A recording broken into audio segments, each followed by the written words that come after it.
So, for this video, we're gonna be reviewing the episode that came out today, episode 3 of the saga of evil, the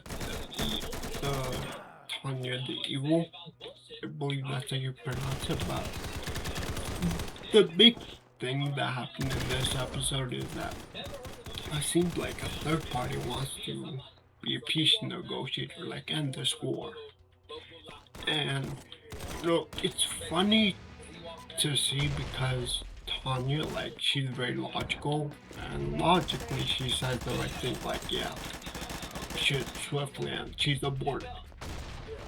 But then even her own people, her own soldiers, her own subordinates, even go against her. They say no, like, even though it's logical, like, imagine the money and the people we've lost. So they're like obviously against the war ending.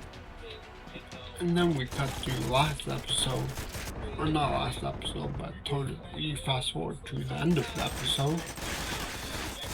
And instead of sending like this country actual response of like, yeah, we can end the war, instead of being a polite, the leaders decided to send interesting message. The message was eat shit, and like, to me, like, obviously signifies like that we're not gonna end the war anytime soon. And it's funny because the more I see the map, I think they were talking about it. The more they showed that map, the more I realize what this is. And if it's really not clear to you, I'll kind of explain. So they used a map, and the way it seemed like it was based on World War II. So like you even see like this episode, you see Italy, the country of Italy. This show is called Eldora, but we see clearly on the map it is Italy. And they're like, oh, part of the Allied nations. They want to send like a war observer. It's very, like, the more I watch this, the more in tune with like what happened in World War II was actually. And then we get that scene where Tanya, she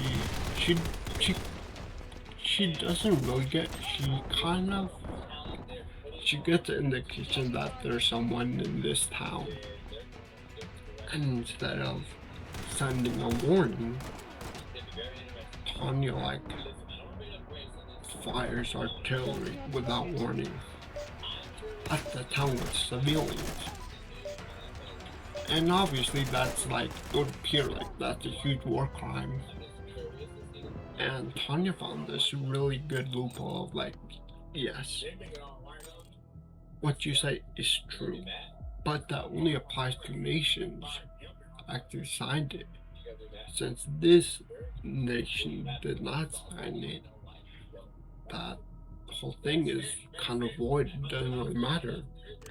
And then Tanya, I think, was about to shoot artillery at this like building that was obviously a church, but she kind of, I think it was like she found this loophole of like, there's not really any signal that it is religious. And then the closer we look, like the right, it was like it was just it was like a church temple, but like it had no signs or anything, like no statues or anything of what they actually worship. So I don't know. If you saw that scene like that, obviously like kind of scared the commander seeing it, because you were like, oh, this is obviously a war crime. But then Tanya explained like the loopholes that there are. So, obviously And then it's kind of funny to see that same commander. After that scene, like you just seem like coward, like he sees Tanya now and you like. But I mean, overall, I think this was a pretty cool episode with the prospect of the war ending. Then I think after the credits, so for some reason, hopefully it's explained more next episode, but for some reason they took out Tanya. And so she's no longer the commander of the mages. Instead, her most trusted subordinate, Wise, the guy with the slick back hair, he was plugged in, so he is now acting commander of the mages. But yeah, like I said, I think it was a pretty cool episode. Hopefully, moving forward, like there's more of they explain more. But I think I'm gonna just end it here. Please don't like, subscribe, see you next time.